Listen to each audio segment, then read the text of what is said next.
I guess it's a good way to segue into like the most recent stuff that people can probably order right now. That whole animated series line that you've been working on with Mondo. Yeah. First of all, Mondo is the first one to kind of be doing the animated series Batman stuff in that scale. Yes. And also on top of that, when you hear, oh, Mondo's going to be putting out, toys and statues, it's awesome because, Mondo is so really well known for their print, their print media and stuff like that.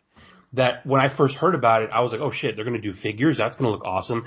I really didn't stop and realize that the packaging is going to be fucking artful. Like, I just kind of thought, oh, all their attention is going to go into like the actual physical figure. And it wasn't until like you started seeing pictures of that first Batman come out and then finally getting the package. And like, it was awesome to see like, the standard is one box, but the exclusive are two boxes with the band around it. Yeah, and different art on both boxes. Right. Yeah. So that was like, holy shit. Like this is, and for, I think most of those figures run under like $160. And, for a 12-inch 1/6 scale figure, in today's kind of like competitive market, that's really unheard of. Because, and you guys are like, Mondo is loading up on all the accessories too. So you're getting accessories, you're getting the figure, you're getting the attention to detail on the figure, but then you're getting this fucking insane like box art where it's like, okay, that's going to go right behind the toy on my shelf. So it's going to be the backdrop to the figure, And, that's exactly, you nailed it, because that's really the goal, is that, packaging design is often, like a lot of things, thought of as disposable. I mean, even though like a company like Apple has, incredible packaging realization, most people wouldn't keep, unless they're looking to either, resell it or move or whatever, they wouldn't keep their iMac box, right? But to hear like, and this was happening at 3A as well, where when people were photographing the figure in front of the box as the backdrop, that's the largest compliment you can ever receive, because it says that they're together, like they belong together. Yeah. And that you could easily, like, and that's not what they bought. Like they came for the figure. They saw the photo on the website, and that's what they know that they're purchasing. So in a lot of ways, like, getting packaging that you feel that strongly about is somewhat of a bonus. But it's extremely flattering, because you could take that exact thing that you paid $160 for, throw it into like a bubble wrap envelope and send it, and you'd still get what you paid for. You'd still get what you wanted. Right. But the packaging is your first experience. Like, it kind of justifies your purchase in a lot of ways. Like, you said, I've been anticipating this. I paid $160 for it.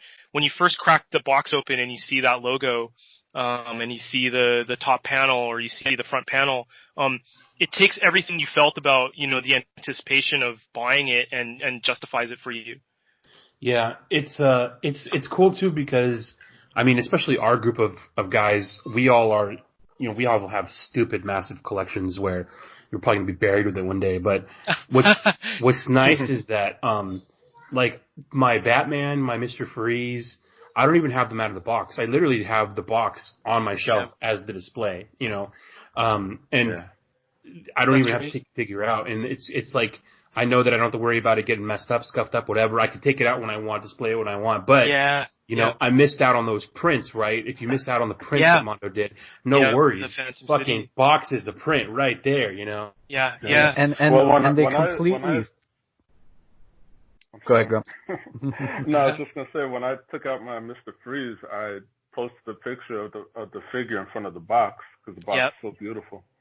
Yeah. Oh, that's, and that's Phantom City as well. Like they do such beautiful work, and that's another thing too. Like, it's a big personal philosophy of mine for graphic design, is getting to work with a lot of these really great illustrators. Is part of the knack is to not step on them. Like, you're there for that. Like, I've always held the belief that, graphic design is both a visible and an invisible type of endeavor, and that I'm really conscious of when it needs to stand out and when it needs to sort of announce itself, and when it needs to step back and let like you wanted that print as the cover. That's what you're going to get. I'm not going to mess it up with like lots of type and step all over it. And you know, it really comes down to like a philosophical approach in terms of like, I've often heard graphic design, you know, it's described as either it can be architecture or it can be fashion.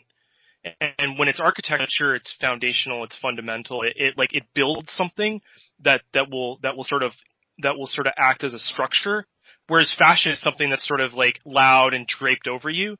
And I think there's two very different schools of thought when it comes to graphic design that way. And I very much tend towards the architectural approach. Like, I want it to last. Like, I want it to feel like it supports like your purchase, right? And it supports what you love about something. Yeah. It's interesting because, you know, like I said, I didn't expect it to be kind of this 3D experience of the artwork and the figure like together. How did you guys like kind of decide on using that artwork to kind of be another form of like presentation for the figures? Like, was that always kind of the idea where it's like, okay, yeah, you know, this art that we've been doing, the prints that Phantom City has been doing, like Mondo's been putting them out, wouldn't it be cool to make figures, but then at the same time incorporate both the artwork and the figures together in the packaging to kind of make this? Or how did that kind of idea and all that come about? Yeah, because the images on the packaging really, a lot of other companies would have just put photos of what's inside. Yeah. That's a good point, because that's an early discussion in any of the, not only just the Batman stuff, but other stuff is like, does a photograph carry the correct tone? And in some cases, yes, it can, and in other cases, no. If you think about it, it's a property, like what you're buying is based on an illustrated version of the character. Like, you want to get it as close to what you love and remember about the series. Having the fact that Phantom City's done such a beautiful job of capturing moments from the series in their own way, and that they have an already close association with Mondo, it makes it a pretty easy question to answer. You want to give it something artistic and illustrative. You want to make it sort of very, very much the essence of what you love about the show and what you love about Batman. And then you want to like not step on it in such a way that you get the purest, closest form of that when you first reveal the package. And so, that conversation, because the stuff already existed, and again, because it's already associated with other things that Mondo has done, being the prints and the vinyl soundtrack, that it becomes almost like a family in that sense, like, or a set. And so that's not that particular one. It's not a difficult question to answer, or it's not a difficult conversation. We pretty much arrive at that right away. Yeah, I kind of love the way that you guys made it look, because no picture will really do the figure justice. Like, you really have to have it out of the packaging in your hand. Because, I mean, Mondo does a great job, don't get me wrong. Whoever the photographer is does really great, like, lighting and backgrounds. Yeah. They look beautiful, but there's still just that, like, I unboxed it on, I think it was yesterday, and I took it, I had it outside, and I was, like, taking pictures of it, taking video. And I just remember thinking, like, I really underestimated Catwoman big time, because in my opinion, we got the Batman, we looked at him, the packaging was awesome. I still love the packaging on the first Batman, the exclusive, the two boxes. Yeah, sure. Yeah, the black and yellow. Yeah, super awesome. Then the Mr. Freeze is just amazing, because he's just like so many cool accessories, and the look of him is so amazing. So I was like, okay, like, Batman's awesome, Mr. Freeze is awesome, like, you're not gonna really be able to top that. But the simplicity of the Catwoman design, mixed with, like, just how fucking nice that artwork on the box is, like, on the background. And I even, like, I didn't even plan on it, but I had, like, a red sheet down on the table, and, like, I put the clear case down on behind the sheet, and then I had the box on top of the sheet, and I was like, oh shit, like, that looks so nice with the box and stuff. So the Catwoman, honestly, the whole presentation really blew me away, because, again, like, I only think about the figure. Like, oh, I'm getting a Catwoman figure, Yep. And so, okay, Catwoman figure, toy, accessories, cool. But then you look at it, and it's like, this is a whole fucking experience. Like, like being super careful with the boxes and like, oh, I don't want to make a crease because look how nice this looks. Exactly. And then like, oh, look, it flips open and there's like a little window where you could see her. I forgot all about it. And here's the quote on the side, and then pulling out the interior and stuff. It's like, it was definitely like, you know, I try to express that in video with like, opening these figures is just as fun as displaying them with like, you guys have done an excellent job of making it it's like, you know, like a video game. Like you're not just, you're experiencing the game, you know, like it's a 3D experience. And it's similar to like, I think if you're just thinking you're going to get a toy, like that's a completely wrong way to look at it. You're getting the whole collectible with the packaging as part of it. And, and I've seen the packages for these do their jobs. I work in a comic shop, and when we have these on the shelves, I have seen people see that box on the shelf, like the Mr. Freeze one was recent. They see that and go, ooh, what's that? Yeah. And just they need to see what's in there because of the presentation of the package. Yeah. It's you guys have the advantage too of that animated series. The whole design of that show is so iconic. It's superb. Yeah, the box, if you put that box up on a shelf, it's just going to take attention away from everything else. You know, it's like holding a piece of the show in your hands. Yeah. Yeah. And it's confident. Like that's the thing too. The imagery is so strong, and the original, you know, Bruce Timm design of the characters is so strong that it can stand on its own without any additional like embellishment. Like that's one of the things that becomes pretty clear when you're working with the stuff is when to embellish and when not to. And in a lot of senses, like it's having an instinct for sort of almost editing away information so that you get to the closest purest version of something. You obviously you worked on all the ones that have come out so far. Do you guys work on all those? Like, do you work on all those at once, or do you work on individually each piece and each packaging, and once that's done, then you can move on to the next one? The original, the Batman and Mr. Freeze I did at the same time, and I requested that because knowing that there was going to be more than one in that it was I guess a series or a system. It makes going into the design, you feel a lot more confident, knowing if you can design two characters and get that right, you feel a lot better about the unknowns, like going forward, like not knowing, you know, what the third character will be or the fourth character or so on, that you've confidently put a packaging system in place that you can easily change out artwork, typography, color, information, but maintain a standard. And that's part of the I think the act of creating branding and packaging design is to think ahead a little bit and to anticipate like where could this design fail, like in terms of if the artwork changed drastically or if this changed drastically. So in that case, I had done both Batman and Mr. Freeze at the same time. Batman first, and then doing the double box for the collectors, and then Mr. Freeze. But then Mr. Freeze like was good enough like to get approved, but then it went through some refinements. But then Catwoman was created sometime after that. And I mean, those are awesome. The Batman stuff, obviously, really awesome. What would you say is your favorite, like that you've done so far? That line from the Batman stuff, or for Mondo in general? Mondo in general. Oh God. Well, so it's weird. Like for me, I think Half-Life, not only because I have such a deep like love of it, but because that's a case where it's really just me like doing all of it. As much as I love working with other people's stuff, like whenever it's sort of like both scary and like liberating to kind of do the whole thing yourself.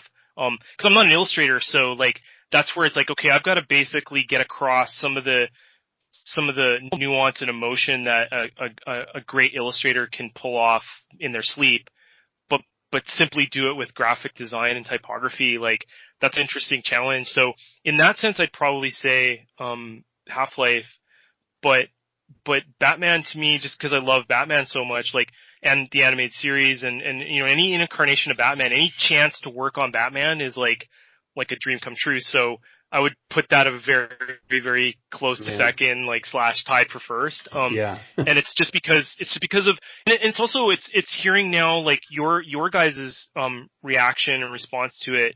It makes it all the more rewarding because it's doing exactly what it's supposed to do. It's making you, fall in love again with the series. It's making you remember like what you loved about, that show. It's making you feel justified in a fairly hefty purchase. So, and as from the shop owner perspective, like it's catching people's eye. It's intriguing, right? So if it's doing all those things, then I'd say that then it's meeting, like it's successful. It's meeting like what we set out to do. I got to do a quick shout out for your the 2000 AD Dread packaging too. Oh, thanks. Yeah, that's probably. I mean, Batman hits close to home, obviously, because it's a favorite property. But that look of the Judge Dredd stuff that you did, I think it's maybe because it's like the red, black, and white. It just pops so much. And those look amazing as well. So it's how fun to just have that fucking ability to like play with this stuff, The artwork is so good, like, and that's another case where, like, you talk sort of about the process, the decision-making process to get to something, and in the case of 2000 AD, like, the artwork was from so many different time periods and so many different level, like, a lot of cases you work with the constraints, like, the black and white high-resolution scans of, like, a Brian Bolland inked piece is always gonna be better than, the newsprint color version, unless you're going for like a very certain tone.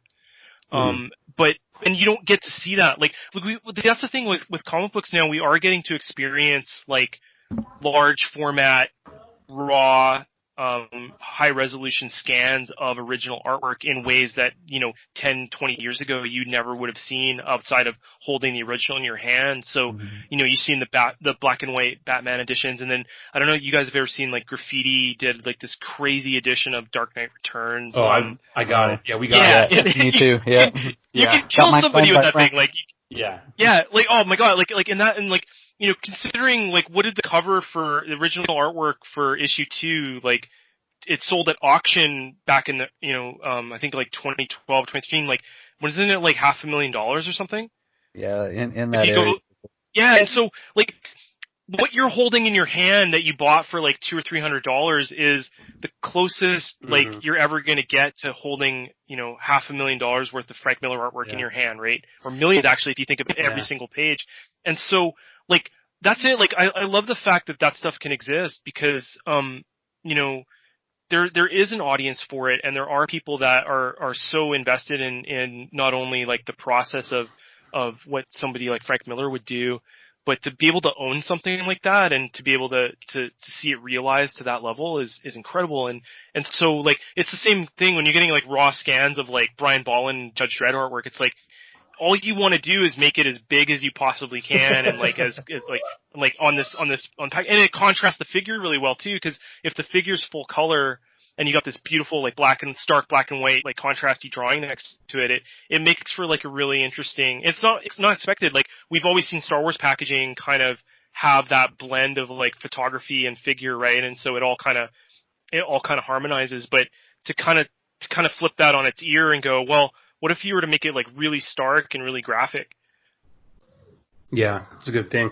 Is there I know obviously you got NDAs and stuff. Is there anything that you have coming out that you can talk about, or is it you can't really talk until it's been out there? No, actually everything from the past year and a half that has been a major project is still under NDA. Wow. I can talk about. So what I can talk about is something that I did that I'm doing more of. So a couple years ago, I got approached to do the brand style guide for the Division 2. And again, another game I really like. Like I really like the first one. And so what's interesting about brand style guides is that they're like 100 to 120 page documents, and they're essentially like the ultimate combination of like logo design, art direction, book design, branding design, packaging design, all incorporated into one big like year-long project. Like it doesn't, it's not an entire like straight year worth of work, but they are developed over the course of a pretty long time period. And so by doing one of those, like it's led now to me doing more of those types of things for different properties. That's awesome. But that being said, they're all still under NDA, so it's like I can't talk about any of them. But that's hard. Like to be honest, I talked earlier in the call about wanting to do a large frequency of work. Like I want to do a lot of different things throughout the year, and that comes and goes. Like the Mondo stuff is interspersed with some of these other larger NDA sort of labeled projects, and so it's tough at some point.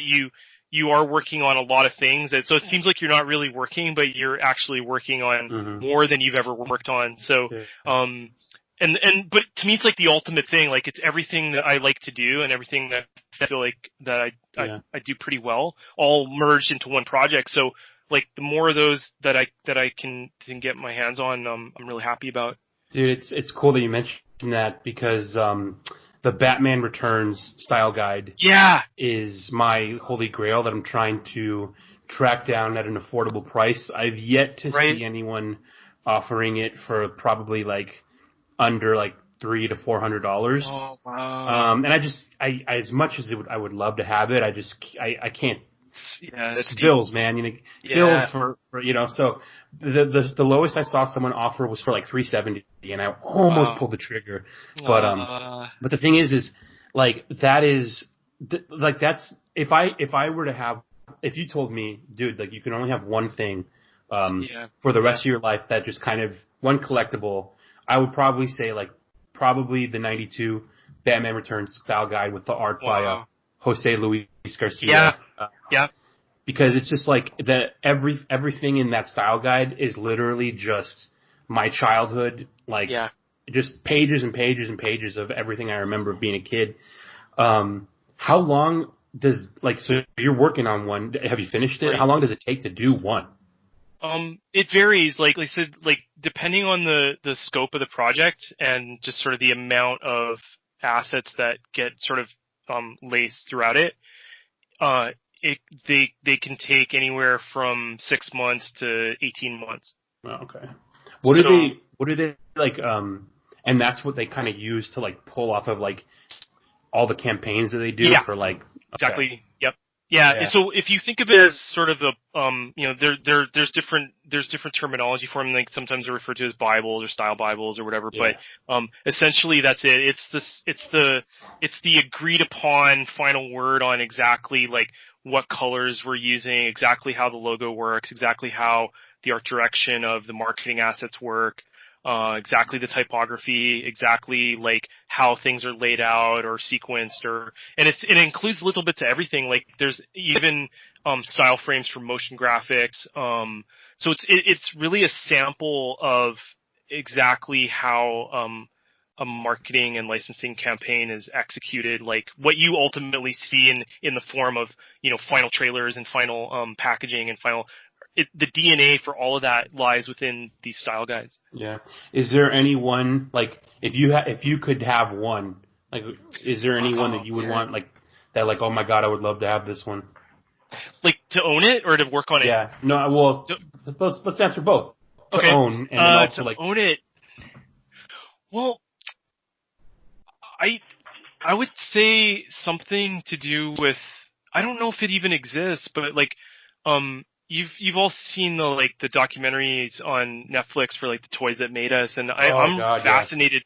Yeah. Like I'm fascinated with like all the old key art for like G.I. Joe and Masters of the Universe. So I don't know if back then they were all that formal about, but in a weird way, I'd almost like to go back in time and create like through modern means like the exact perfect like 1982 G.I. Joe style guide, right?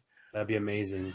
And like then like have the original painting scanned. Yeah. Like I don't even think they kept any of that stuff. I think a lot of that amazing painted artwork has either been like lost to time or God knows. It's like it's either in some sort of like Raiders of the Lost Ark style if somebody was lucky. Yeah. If they were lucky, some kid asked to take a scan of it and put it on his bedroom wall back when, Exactly. Yeah, exactly. Yeah. No, and that's it. Like, but that's the kind of stuff I find, like, nobody knows who did that stuff either. Like, now we're starting to see, because of those documentaries, that the creators of that artwork are now known to us.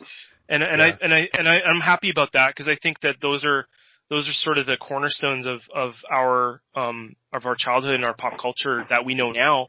And those artists deserve to be credited, and they deserve to be known. Like, they did such amazing work, and it's all analog too. Like, it was all done in a traditional way. So, that would be something I would, if it exists, I'd love to own it. And if it doesn't, I'd love to make it.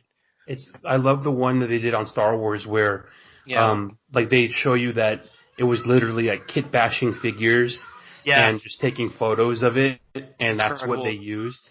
And like the fucking, the dude took his sock and he cut off parts of his sock to make the little Jawa stuff. And it's funny because like you think about all these amazing pieces and it's like, oh my god, who did this? And it's like, well, Bill from accounting is really good at drawing, so he kind of did. Exactly.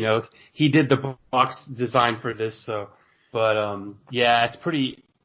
That stuff that's lost in time is that's why like I wish there was an '89 one. I don't really think there is, but there is a returns one for Batman. So that's like the big one. But speaking of all this, there's the DC Comics style guide that was done by that one. Jose Luis Garcia Lopez. Yeah. And there was talk like a year or two ago of DC bringing that back. It's so the pages are all over the internet, and he's it's the definitive iterations of each character.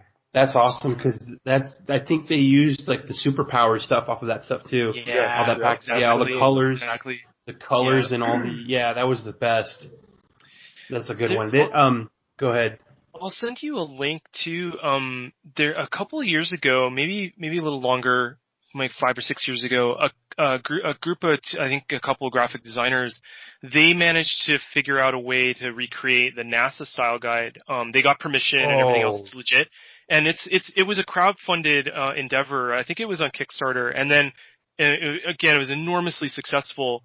But then they just published it. They had enough, additional money from the campaign to publish it, and then subsequently they've done. So you can buy that now, and it's not really that much money, and it's incredible. Like it's the full on like NASA style guide from the 70s or 80s. And then they've done the New York Transit System one since. Wow. And they think they might have done one other one, but it's like honestly, like I don't know exactly who all listens to the podcast, but man, like anybody out there that ever wants to like figure out a way to get one of these, like to basically do the equivalent of that, what they did with the NASA one for one of these ones you're talking about, like I'm in, like I'll do it. Oh, there you go. So. You never know who. Yeah, it's funny how many random people, like all these different people, have contacted us through the podcast. Like we reach. It's funny what the internet helps you reach and the types of people that you end up reaching. So. Absolutely. But maybe someone will hit you up and be like, "Dude, I've been trying to do that for forever." Yeah, or like it's just a great to know that there's people out there that like however you want to pool your resources or figure out a way, pull out some kind of ingenuity to do it. Like. I'm interested, like that kind of stuff. I'd love to work on. Like, it's both nostalgic, but it's also there's a craft to it, right? Like there's a craftsmanship, and that's the reason why I think we love it. Like, it represents the closest like look into the DNA of the final thing that you've consumed, right? Yeah, it's I probably have to think now that you mention it. Having a style guide that you've done is probably the coolest thing that you can have of your own work, because it's like a nice binder, however you make it, like to put on. That's like the perfect. Oh, like look what I made here. Look through my, just flip through that, and there you go. Yeah. So it's like a portfolio within a portfolio, right? Like it's a complete subsection of just one brand, but the best part about it is you've fully explored the extent of what you can do with it. It's not, you're not coming in and just saying like, hey, can you just do the logo, or can you just make like, a single piece for it? Like, you've gotten to essentially explore the entire thing from end to end. Yeah. And that's really satisfying, because it's also it shows like there's a thought process to it as well. You're not just executing like a style. So much of the stuff, the interaction with the people that are commissioning it, you really do build a relationship over the course of the project, because you're trying to accomplish very abstract things, and you're trying to accomplish like very specific things that you can't always express at first, right? Because there's nothing exists yet. Like it's in that sense, it's a lot like concept art, but for branding and marketing, because you start with nothing. Like you start with like, here's kind of what the property is, and here's what we're trying to do. But to build that from nothing and to go, here are some of the things that we're influenced by, and here's some of the stylistic directions we're trying to take, and here's how the artwork factors in, and here's how the logo factors in, and here's how it all works. Like to go from zero to the full complete thing, it's extremely satisfying. It's have you ever seen like some of the concept art for like films that never got made? Like there's one that Darren Aronofsky right. was supposed to do, Batman Year One. Yep. And he's got like pages. I don't know who did that art. I wish I knew if it was who specifically the artist was, but he's got like Batman, like he's got Batsuit designs. There's a whole script for it. Like that would be awesome too. And we've talked about this. I forgot who we were talking to. I think it was Jason Fabok, maybe. No, I think it was Sean Murphy that you were telling about it. Yeah. Where like it would be awesome if like you could find like lost Hollywood projects or films that never came to be, and you can make your own like style guide based off of like the script. Yeah. You know, or like a graphic novel based off that stuff. And that's like, I always love that, like things that kind of get lost and there's complete works of it, and you can imagine what it would have been on screen, but it just never came to life. So yeah, no, that's it. Like, and there's almost like a boutique industry that you could that there's an audience for it, right? Yeah. Like I absolutely, like if you put it together the right way and it's presented as this very sort of almost esoteric, like kind of, it's almost like you're digging up like secret manuscripts or something, right? Yeah. So it's like, but that's it. Like it's immediately appealing. Like as soon as you say it out loud, you're like, yeah, I want that. Yeah. And so you want what you can't have. Absolutely. Yeah, always. It's always the case. So, but yeah, speaking of Sean, I spoke to his, do you know Jeff Martin, right? His art agent? Dealer? Yeah. Yeah, I chatted with him today. We were catching up on all the COVID-ness, and I just sort of threw at him. I don't know if it'll happen, but I know Sean's doing his own, creator-owned property. And I was like, Jeff, he needs a logo or something. Or like, what do you guys think? Like, that would be, does he not have his own logo? I have no idea. Like, to be honest, all I've ever seen is what he's posted on Twitter, as far as like the character, all the character sheets and like, and some of the in development pages. But beyond that, I didn't listen to the full double part podcast, but did he mention like the name of it? Yeah, it was. I don't think he mentioned the name. He was just talking about, what it was about. And, right. I think he's obviously not trying to reveal too much until he puts it up on Kickstarter. Yeah, but I was thinking there's a definite feel to it. There's character names, even if they're just tentative. But yeah, man, he's like he's got a whole like car, fast car, muscle car vibe going that he's going with his book. So. Yeah, there definitely is a definite need for like a logo or like an art design. Right? Yeah, man. So it's like that's it too. Like I rarely do that much comic book work anymore. Like I think I was telling Tom that besides like since I left McFarlane, the only actual real comic book thing that I worked on was the Philadelphia project with Jason Alexander and Rodney Barnes, and like it was just Jason hit me up on email one time, and because he was doing Spawn, and of course he's pouring over all these back issues of Spawn, getting up to speed, and he would have came across like all my stuff from that period, and he's just like, he goes like, I'd love to work with you on this. At the time he didn't tell me what it was, but it was eventually it became Philadelphia, and that just got picked up for a TV show they announced yesterday. I forget the studio that's involved developing it, but that's great. Like they've only put out the 6 issues, and if you haven't read it, like it's fantastic. But it was a real joy to work on. Like I said, I haven't worked on any comic book stuff since the McFarlane days, and so just to work on that one thing, like I was saying earlier, like you work on stuff thinking that you might not ever work on something like that again. So that's kind of how it's gone for comics. Like when I left McFarlane, like I kind of figured that was it. Like I wouldn't really end up doing that much more in the industry, but I've always loved the industry, so I've always like paid attention to like stuff that I like and stuff that stands out, but almost more from an audience perspective now, and not from like a being on sort of the inside of it. Right. So, yeah, it's cool. It's exciting to see like a lot of the original IP stuff developing, like people taking different ways of figuring out how to get to their audience, like and whether they're whatever the medium. Like to me, it doesn't really. Like ultimately it doesn't really matter. Like if it's digital only, if that's where we're at right now, because that there's a sadness to that being digital only, because I think we all do love physical objects and we want to hold a printed comic book in our hand, but at the same time, like you don't want to miss out on experiencing really great art or really great stories because of the situation that we're in, right?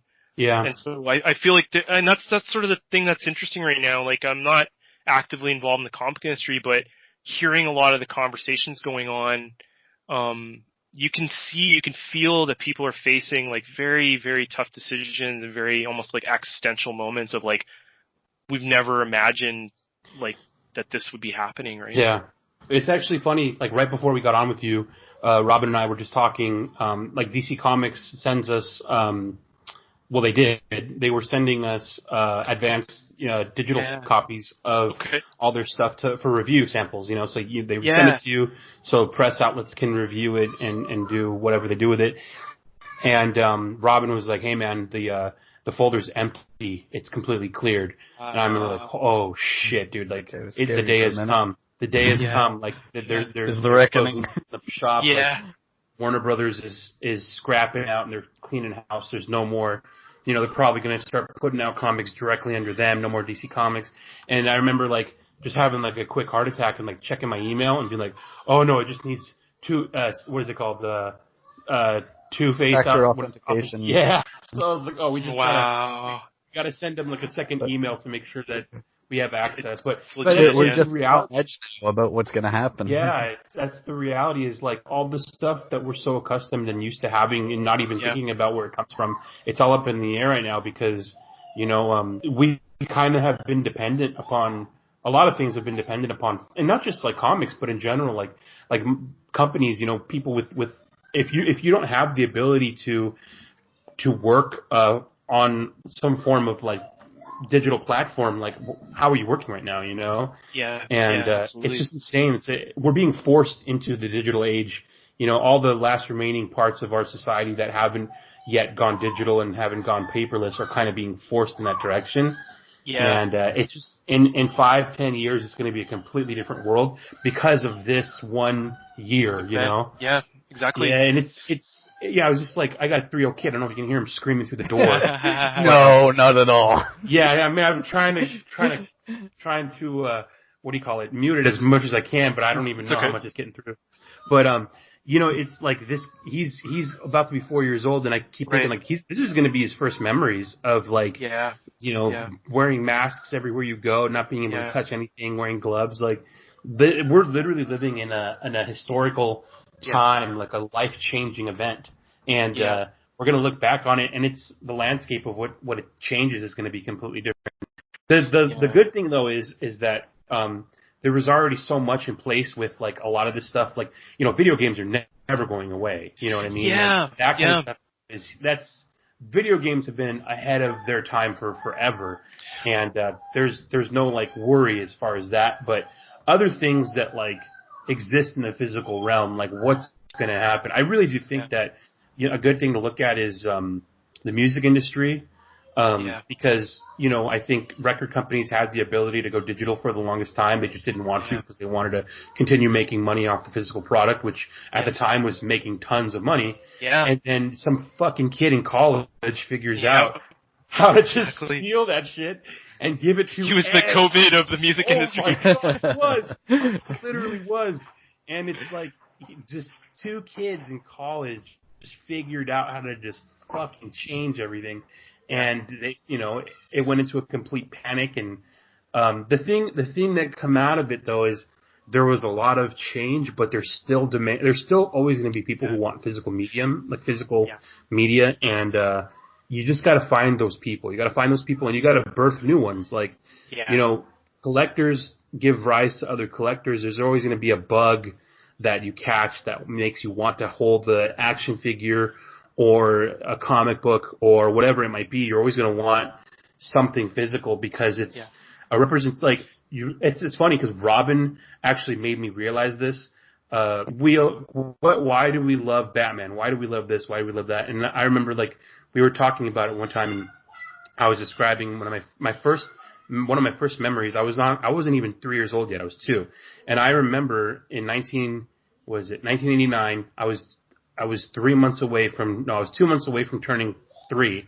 My parents taking me to the Cinerama Dome in Hollywood to go see Batman. Yeah, and I'll never forget it. Theater too. Because it was in the theater, and not only in the theater, it was like a half round dome. Yep. And the bent screen, and the projection curtain was closed, and the bat signal was projected onto the curtain. Oh my God, and so, man, that's gotta be that image is forever seared in my brain. Like I can close my eyes and I can see it perfectly. And I remember thinking Robin's like, oh yeah, that's why you love Batman, is because it's one of your first memories and you were there with your parents, so it reminds you of your family. And I was like, oh shit. Like you're right. That's exactly why I love Batman, because he's just a representation of my childhood. Yeah. And everything I loved about being a little kid. So there's always going to be that connection that people have to something physical because it's going to represent a point in time for them. Yeah. And so the key is just to kind of continuously find that connection for people and give them that. And exactly. You just got to figure it out, But we're lucky that there's so many people like you who have figured out a way to make a living and a life doing this kind of stuff. And we're lucky that, I think that art will always come out, and that's kind of what's going to get us through all this crap. How we speaking of figuring things out, you called Napster the COVID of the music industry, and you struck on something there, because if we can get Lars on this COVID thing the way he went after Napster, we'll be fucking set. You gotta invoke the Lars protocols and basically set him loose. But that's it. And subsequently Napster. Got to sue COVID-19 for stealing our album. Exactly. That's it. All you do is you take it to court and just sue the shit out of it, and it's ring your finger at it. Yeah, it'll figure it out. But that's it. And that Napster was the beginning of what has now kind of become this form of disruption culture. Whether it's Airbnb or whether it's Uber, every industry faces that sort of existential disruption where it's somebody comes along and does it a different way, and it causes the status quo to kind of take a look at itself and get almost disrupted or dismantled to a degree. And in this case, it's something that is completely out of our hands. It's touching every industry. It's you were talking earlier about what's the difference between film and video games, and we're seeing it now. Film relies on people being, in physical space, making content together. And so maybe that's got to change. You look at stuff, what's going on with The Mandalorian and how they're filming it, and it makes you think it's not the perfect evolution of film. It's not what everybody would want, but ultimately if you have to make content, that's one way of thinking about how to do it with people being in limited, proximity to each other or in a different way of, different environment. You're not on location. But with video games now, because they're developed, they can be developed remotely, and then they're experienced remotely. You can experience them at home. You don't need to go out to a theater, or you don't need to, be in a space with other people in order to enjoy them. That's now creating the clear distinction between the film industry and the game industry. If it already wasn't evident, now it's even more so. We have stolen away so much of your time. Yeah, no, I feel bad. It's okay, man. It's great. It was a great talk, and I mean, we covered a lot of ground. Probably a little bit different than some of the guests you've had on. So it's been a pleasure. We don't have the opportunity to get somebody that's so close to like their gaming stuff, and who's been in and out of, and not just that, but like, man, you've weaved in and out of like everything, so you've got like experience with everything that. Yeah, and I didn't get to bring this up earlier, and I don't want to make a whole other conversation out of it. Sure. But you've done cool things like years back you did that. You worked on that Korn album cover with Todd and with Greg Capullo. Oh shit! I didn't know you did that. Yep. Yeah, the font, like the actual typeface is like I'm left-handed, so I drew it with my right hand. I scratched it with an X-Acto knife, like into a piece of like acetate film. Oh my God. And I only did follow the leader, and they were like, when we sent the record or the design into the record label, they're like what font is this? And I'm like, it's not. It's like I just scratched out the title, and they're like, well, can you make a whole font? And so I ended up basically recreating the whole process and like making like alternate letters. So there was 2 sets of every single letter in the alphabet, and that became, like we were talking about style guides earlier, like that became part of their merchandise. Dude. Like there's t-shirts from that entire like album era that were done using that font. They took it on to the next one too after that, because on Issues, I specifically remember on Issues looking into opening it up, and inside all the font is the same as Follow the Leader. Yeah.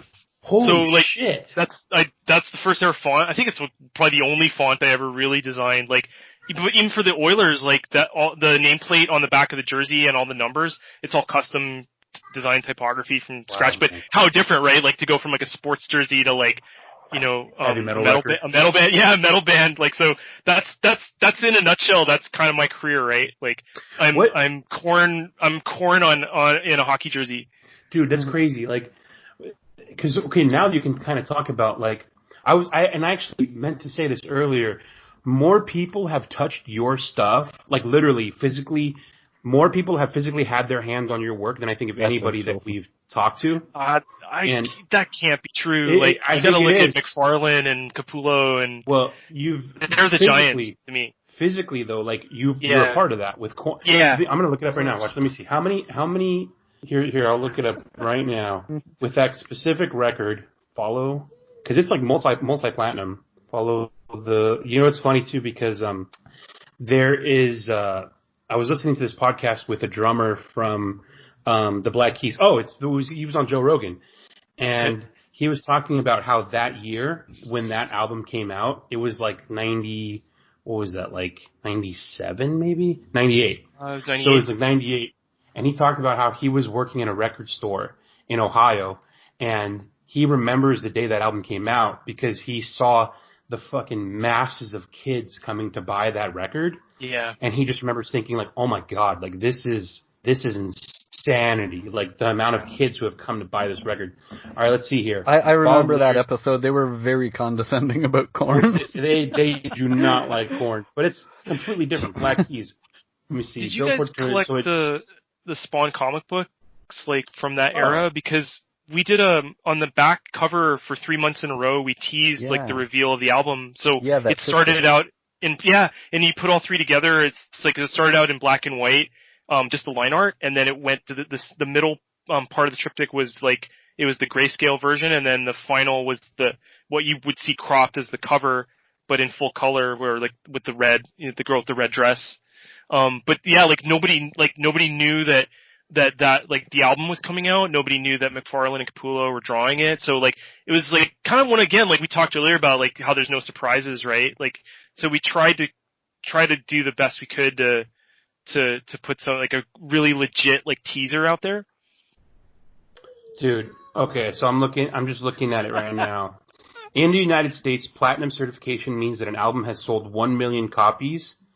Or that a single has sold 2 million copies. So that album, Follow the Leader, is 5 times platinum. God. So it is sold over 5 million copies. So what other product of yours, what other project of yours can you say Assassin's has? Oh shit! Okay, now let me look that up.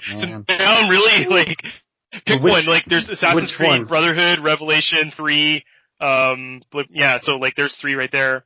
I mean, add in the Division 2, add in like I don't know. So yeah, like at some point maybe maybe I got one over on Todd. Oh, what are you talking about? Yeah, but he's the one. But come on, like he's the one with the $1.5 million Kickstarter going right now. Yeah, but it's funny. Yeah. It's funny how like everyone just puts Todd McFarlane's name on that album cover, but the more we talk about it, there's actually everybody else but Todd that was doing that work on there. It's funny. Oh, everybody. That was the thing I remember mostly was that how everybody pitched in on stuff, like the way that Todd and Greg would toss stuff back and forth. They'd kick it out. At the time, a gentleman by the name of Brian Haberlin was doing a lot of the digital coloring for Spawn, and holy shit. And he sort of set the standard, right? And so like he did the coloring on the album, and then it all comes back over to me, and I'm doing the layout with the fonts and stuff, and then any of the other like material, posters, marketing, ads, all that. So that's one thing I really remember is it's a pretty intimate, affair. Like everybody's and there's this sort of like, because stuff was still, it was kind of in the mix of like stuff was still getting shipped around, like the artwork would be sent back and forth because it's physical. Yeah. But then the coloring is digital, the layout's digital, the font was carved out of like, acetate film. So that's kind of both. And so like that was a really interesting time because it was the bridge between when stuff was still a mix of like hand done, to like purely digital. And you kind of, when you get to experience all that stuff, you really do appreciate like the relative strengths and weaknesses of each, right? And it goes for the conversations we're having right now. Like when you talk about physical comic books versus digital, like, I mean, everyone's going to have their favorite, and there's pros and cons to both. But it's like, if there's what's the better alternative? Like nothing at all? Like, do you want to have, like no comic books? So, it's a very, I feel for these conversations that everybody's having because there's not really a right answer. There's a lot of points of view and each one has, a different level of validity. Yeah. But I struggle myself to go like, well, I love throwing some comics on my iPad and reading them that way, especially stuff I've read before because I've kind of already experienced it. Like if you've read Dark Knight Returns in its original form, right, like, and you just want to reread it, it's feel great. Bad. Yeah, you don't feel shitty you don't feel about as naughty. You don't. Yeah, you don't want to go like, you don't want to go say a few Hail Marys after or whatever. Yeah. So just to interject real quick here. Yeah. Assassin's Creed definitely has Korn beat. Sorry, Korn. Sorry guys. As of May 2011, Ubisoft announced that the game had shipped, this is for Brotherhood by itself, okay. Wow. 7.2 million units. So the franchise of Assassin's Creed total, Assassin's Creed total franchise units moved 29 million units. Whew. So I think it's easy to say that video games are king right now. Yeah, they're and even more so, right? Like if everyone's stuck indoors for hours on end, like it's Netflix or video games. So, dude, Robin, when we upload this episode, we're gonna have to describe it as featuring Brent Ashe, multi-platinum selling designer. No. Please no. So have that under the description for the episode. I was just gonna say that he's Canadian. As clickbaity as you can make it, like please. Multi-platinum Canadian selling designer, Brent Ashe. Awesome, beautifully guys. done. Well, man, Brent, thanks so much. Yeah, absolute pleasure, man. This was likewise. Anytime you want to hop back on and talk about, it's probably going to be a couple years until you're able to, but anytime you want to come back and hop on the stuff you're allowed to talk about, man, we're more than happy to have you. Thanks so much for your time, dude. Yeah, likewise, man. Thanks for having me on. I really enjoyed it. And stay healthy, man. Stay safe. You too. Yep. And likewise. We'll talk to you soon. Cheers. Have a good weekend, guys. Thanks so much. You too. Bye. Take it easy. Take care.